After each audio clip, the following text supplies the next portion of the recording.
Chers téléspectateurs, bienvenue à une nouvelle édition de notre programme au féminin. Aujourd'hui, nous allons rencontrer Dr Dalia Fathi. Dr Dalia Fathi n'est pas uniquement une guide touristique, mais elle a fait également sa thèse de doctorat concernant l'architecture égyptienne, son histoire et également le tourisme. Nous allons parler avec elle de souvenirs de l'enfance, également de la famille, de la carrière et de ses aspirations pour l'avenir.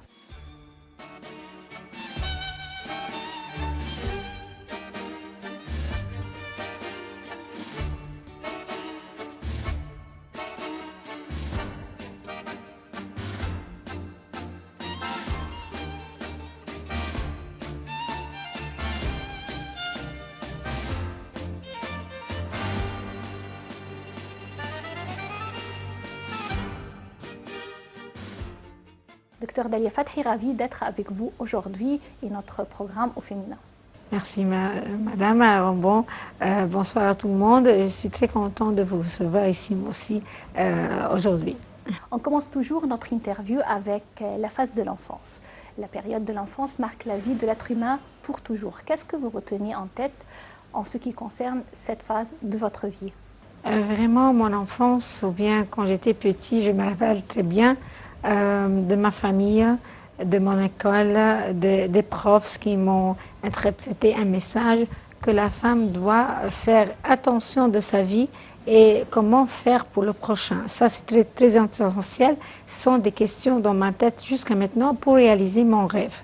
Et c'est pour cela, en fait, je me rappelle très bien que mes profs à l'école, ils m'ont encouragé d'être toujours dans le point de l'histoire. Alors, c'est pour cela c'était un rêve de réaliser comme une guide touristique, comme une architecte, comme vous dites, qui raconte l'histoire égyptienne de l'architecture. Et c'est pour cela on dit toujours que la femme rêve dans son enfance pour réaliser sa position pour le prochain. J'estime que également vivre dans une famille qui possède une histoire et qui a contribué à l'histoire contemporaine de l'Égypte, c'est un élément qui a marqué votre enfance.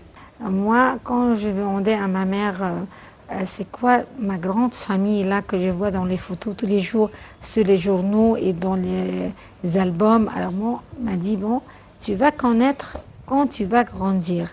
Ta famille a une grande histoire depuis les pachas turcs. Moi, je n'ai pas constaté que ma famille vraiment, que c'était des Turcs.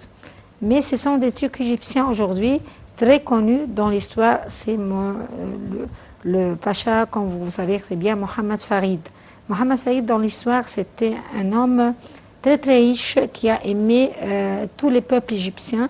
Il a consacré sa richesse pour l'Égypte en faisant des révolutions contre les Anglais, contre, comme on dit, les gens qui n'aiment pas l'Égypte dans l'histoire.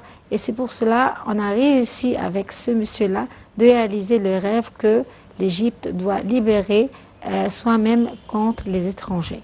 De point de vue, même l'éducation dans cette famille, c'était un peu différent, que chacun de nous cherche comment aider les uns les autres. C'est-à-dire, mon grand-père, à fur et à mesure, me demande comment je peux réaliser mon rêve, mais comment je peux aider les autres de mon travail. C'est-à-dire, comme étant guide, moi je raconte l'histoire pour avoir fait attention de notre histoire égyptienne. Je ne la raconte pas tous les jours comme ça pour le faire comprendre simplement pour quelqu'un, mais pour retenir un message que l'Égypte, toujours, elle est libre. L'Égypte, toujours, les gens de l'Égypte, ils ont fait quelque chose dans l'histoire et pour être admirés sur l'histoire mondiale. Et c'est pour cela, depuis les grandes familles turques, on était déjà convaincus qu'il était très important de le faire connaître tous les jours pour tout le monde. Étudier l'histoire de l'Égypte, être guide touristique, est-ce que avoir une enfance dans un milieu comme le vôtre, avec une famille qui possède vraiment une histoire, qui a contribué à l'histoire, est-ce que ça c'était un élément qui vous a poussé à étudier l'histoire, à être guide touristique? Ce sont des exemplaires que moi j'ai vus par les yeux chaque jour que ma grand-mère raconte des histoires. Et quand même, pour que tout le monde soit satisfait en racontant l'histoire, on doit donner des exemples vifs. Et c'est pour cela, quand je parle avec n'importe qui, même les étrangers, les touristes qui arrivent chez moi, alors je raconte l'histoire depuis le commencement pour réaliser, à faire montrer notre histoire aujourd'hui. Et c'est pour ça que c'était essentiel aussi de bien choisir les gens qui descendent dans ce domaine-là. Les grandes familles comme nous, comme vous, comme tout le monde, qui étaient bien éduqués en ce moment-là dans les années 74, 80, alors ils ont retenu le message des anciens.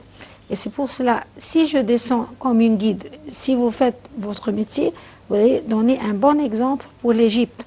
Moi, je vois que ma grand-mère a poussé, mon grand-père a fait beaucoup de choses. Parce que ça ne va pas qu'une femme de cette famille turque laisse son mari dans son trajet. Alors, mon grand-père était un ambassadeur chez les Russes. Et c'est pour cela m'a tout parlé quand j'étais petit de comment faire la femme pour son comportement, comment elle traite les gens dans son travail, comment elle fait une union entre son travail et ça, comme étant une femme ou bien une maman. Ça, c'est très important aussi dans notre vie et dans notre histoire de raconter le rôle de la femme dans cette histoire moderne.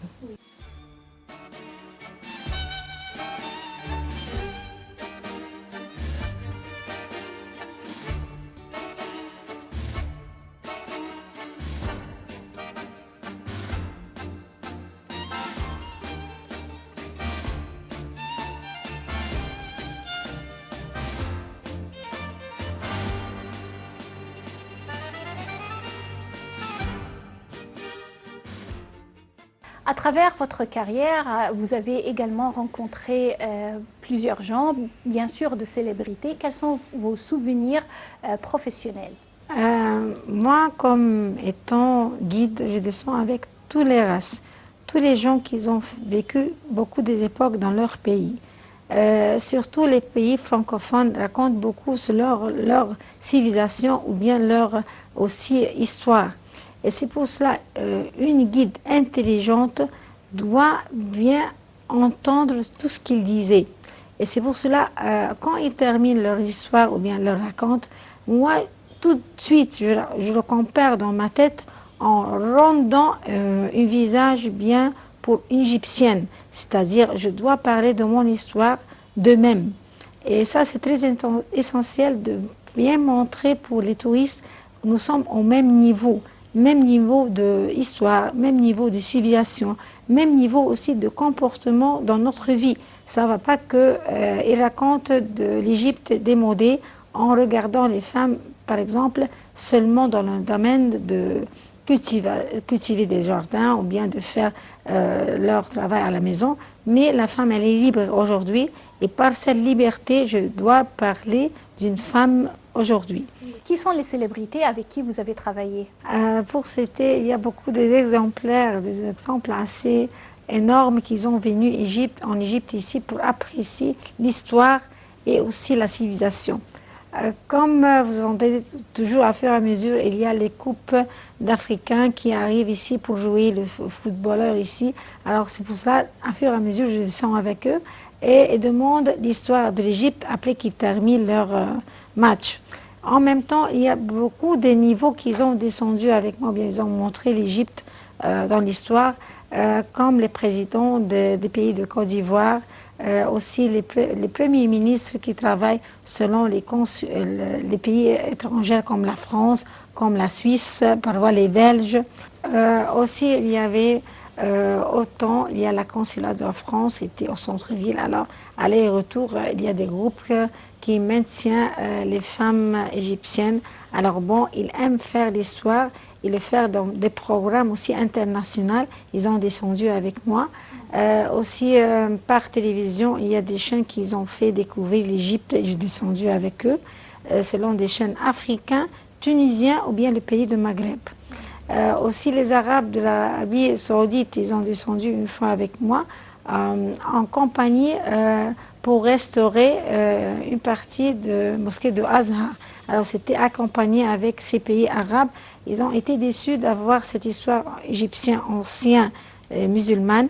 Et Et c'est pour ça, moi, j'étais fière de leur montrer qu'à part la Mecque, à part les grandes mosquées qu'on était fait avant dans l'histoire, il y a en Égypte 1000 minarets et on est fiers de cette civilisation. Alors quand je descends avec quelqu'un qui ne connaît pas l'Égypte ancien, soit aussi l'Égypte musulmane, il était un peu déçu. C'est quoi cette histoire que je ne peux pas arrêter de raconter de l'Égypte? Et en même temps, nous, comme étant des guides francophones, soit toutes les langues, on est comme des ambassadeurs dans tous les pays. C'est-à-dire, c'est grâce à nous qu'on répète les messages pour tous les pays qui aiment l'Égypte ou bien ils aiment vivre en Égypte. Ça, c'est pour votre question. Je peux aussi rajouter que aussi les pays qui aiment l'Égypte, jusqu'à maintenant, ils n'ont pas venu, mais ils ont demandé, comme on dit, la visite pour l'Égypte. Ce sont des gens très connus. C'était tout ce qui est travail selon la restauration de l'ancienne capitale Il Fustat. Dans des entreprises françaises, ou bien des entreprises suisses encore, et aussi un groupe des États-Unis qui ont fait ce projet-là. C'est pour ça qu'ils commencent à faire demander c'est quoi l'Égypte, et on va faire une visite sûrement pour l'Égypte. Docteur Dalia Fathi, vous également enseignez à l'université l'histoire de l'Égypte, l'architecture égyptienne. Alors je voudrais savoir comment avez-vous choisi le thème de votre thèse et qu'est-ce que vous enseignez à la nouvelle génération? C'est grâce à que j'étais une élève d'une école très grandiose ici en Égypte et les sœurs françaises qui m'ont encouragée au bac de bien décider que je travaille guide archéologue ou bien égyptologue. Et c'est pour ça qu'ils m'ont demandé c'est quoi l'Égypte? J'ai répondu, j'ai dit une pyramide. Alors bon, tu peux être une médecine très très brave ou bien dans le domaine d'architecture, mais l'histoire c'est l'Égypte. Alors, essaye de faire ce métier, ça sera unique pour toi. Alors, j'ai aimé ça, j'ai pris dans ma tête. Ils ont m'aidé selon aussi qu'il y avait un examen à l'école que tout le monde a passé dans l'école religieuse. Et il y avait l'Alliance. L'Alliance, c'est quoi? De bien partir d'un groupe français qui te part selon ton pays. Selon n'importe quel projet dans ton pays, selon n'importe quel problème qui était influencé sur les peuples. Et c'est pour cela, moi j'étais brave en ça, en contactant les gens, en parlant. J'étais un rêve pour moi d'avoir une guide, j'étais un rêve pour moi pour raconter mon histoire. Et c'était réalisé grâce à mon enfance qui était dans des écoles bien fait, on peut dire, bien éduquées les élèves à l'école. Mais en toute façon, moi je ne parle pas le français seulement, l'anglais et l'espagnol. Et c'est pour ça que ça m'a aidé aussi dans mon travail.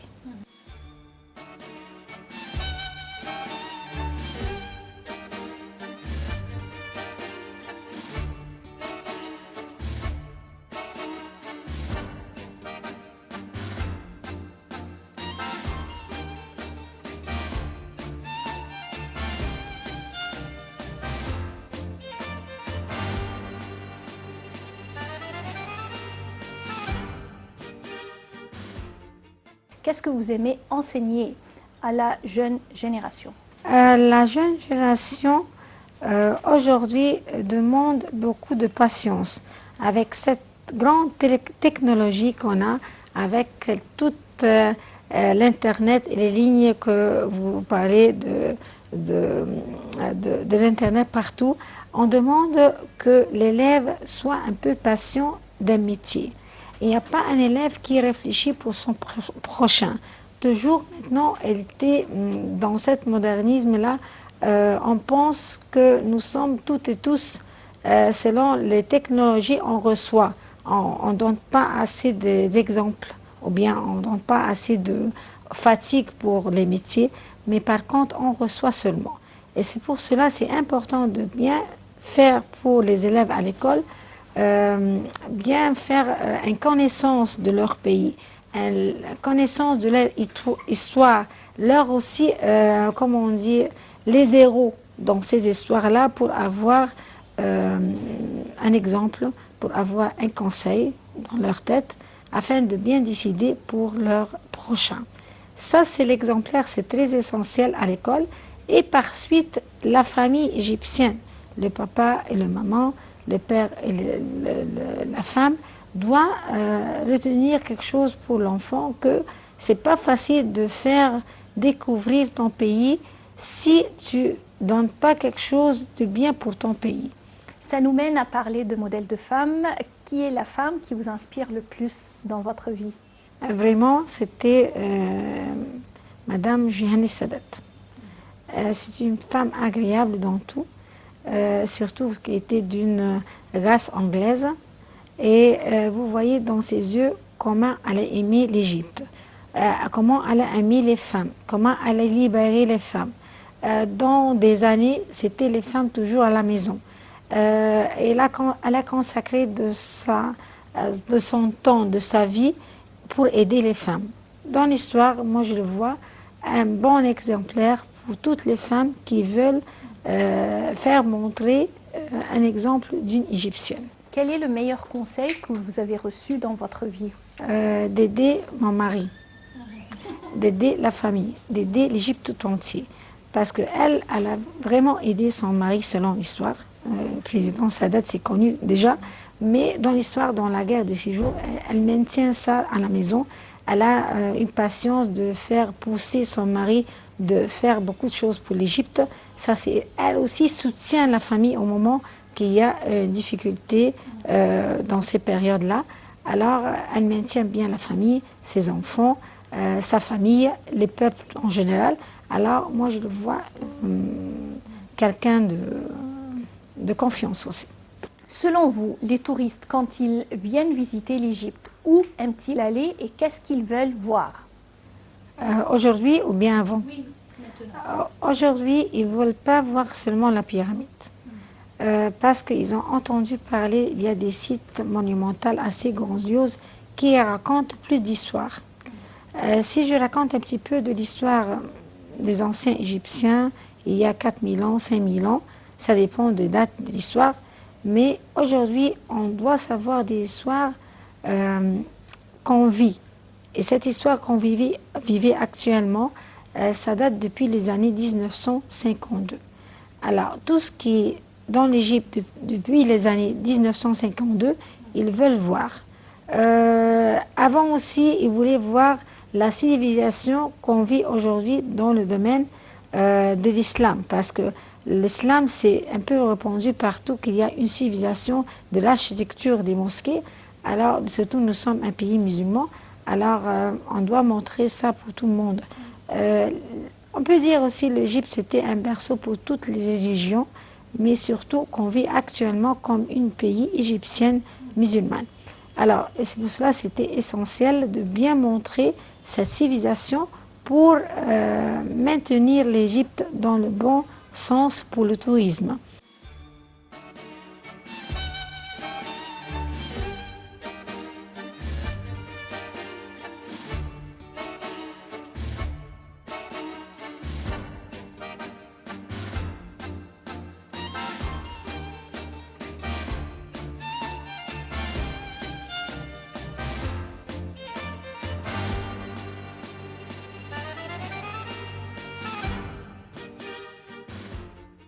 Aujourd'hui, le quartier de Fustat et également le musée de civilisation attirent l'attention de touristes. Moi, j'ai vu un projet il y a 2 jours qu'ils ont réalisé vraiment de casser l'ancien site des monuments musulmans. Ils cassent comment? Ils cassent selon ouvrir un musée comme ça pour tout le monde qui passe pour regarder cette civilisation au commencement. Je parle de 641 après Jésus. Cette époque-là, c'était la conquête des Arabes. Amr ibn al-As arrive, l'Égypte devient musulmane. Alors, de bien raconter ça selon des monuments qu'on découvre aujourd'hui en cassant ce modernisme, comme on dit, sur la ville, tout ce qui est moderne, tout ce qui cache l'histoire. Alors, c'est pour cela que l'État aujourd'hui réalise une Égypte de civilisation musulmane. Ça, c'est essentiel de montrer pour les touristes parce qu'ils ont tant lu dans l'histoire, il y a une époque musulmane ici, mais pour des monuments qui racontent cette période, ils n'ont pas vu. C'est pas seulement le Char al-Mu'izz et le Khan al-Khalili qui racontent cette histoire.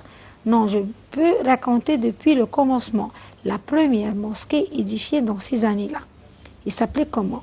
Comment c'était l'architecture à l'intérieur? Simple ou bien gravée. Tout ça, ce sont dans les premiers pas de la conquête des Arabes ici.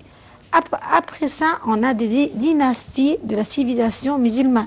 Même avant d'introduire ou d'expliquer la période musulmane de l'Égypte islamique, également le musée de civilisation explique l'histoire pharaonique de l'Égypte, par exemple à travers les momies qui sont exposées là-bas avec beaucoup d'habileté dans une atmosphère grandiose. Vraiment, et surtout l'État a prononcé un mot seulement. On a une civilisation, c'est pas dans le monde tout entier. Les momies qu'on va sortir du musée du Caire, on va raconter avec ces momies-là, ou par cette histoire de ces momies-là, notre commencement d'histoire. Et par suite, ils ont commencé comment on bâtit une pierre sur une pierre. Alors, ils ont bâti toujours dans les roches de cette musée-là les momies, ou bien ils ont mis les momies, l'histoire des monuments. Et après ça, ils ont montré comment s'était élevé l'histoire jusqu'à nos jours. Et ça, c'était essentiel de bien montrer dans le musée de la civilisation, parce que le musée du Caire ne raconte pas toute l'histoire. Un monsieur qui arrive chez moi me demande, c'est quoi ton histoire? Une question très importante. Je ne peux pas lui raconter pour une journée que dans ce musée-là. Je ne peux pas faire un mélange d'histoires que dans ce musée-là. Je ne peux pas résumer l'histoire que dans ce musée-là parce qu'ils ont pris de chaque époque une petite souvenir comme étant un statut, comme étant une copie, par exemple, de l'architecture d'une mimbar ou bien d'une petite chapelle d'une église. Alors, ils racontent l'histoire dans le temps. Et ça, c'est très essentiel de le montrer dans 2-3 heures. Il n'a pas le temps. Alors, ce musée-là réalise tout ce qui est difficile dans un petit temps. Docteur Dalia Fathi, quelle est la raison qui vous pousse chaque jour à vous lever le matin, qui vous donne envie de continuer votre chemin? Que je rêve toujours que je suis une femme. Et la femme connaît beaucoup de choses dans sa vie. Elle a une petite expérience qu'elle a commencé dans sa vie, c'est sa petite famille.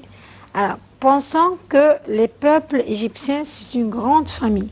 Alors, moi, j'ai le sentiment comment faire pour mon frère, ma soeur, mes enfants. Alors, moi, je traite dans le domaine du tourisme, même les gens que je rencontre pour la première fois, comme étant une grande famille pour moi. Il n'y a pas une question que je ne peux pas lui dire je ne sais pas. Il n'y a pas une question que je ne peux pas répondre en disant bon, il y a un secret que je ne peux pas parler. Alors, aujourd'hui, la femme a prononcé une petite phrase, on est capable de montrer la liberté et l'histoire en même temps. Ça, c'est une méchance très importante que moi, je réalise dans ma vie, que je dois retenir le mot « je suis une femme égyptienne », entre guillemets, guide, entre guillemets, une prof à l'université. Ça, c'est continuer mon rôle pour toujours. Docteur Dalia Fathi, à la fin de notre interview, de la part de l'équipe Au Féminin, je vous remercie infiniment. Et moi aussi, je vous remercie infiniment. Chers téléspectateurs, c'était notre rencontre avec Dr Dalia Fathi, qui est architecte et professeur de l'histoire égyptienne. Merci pour votre attention et à la prochaine édition Au Féminin. Au revoir.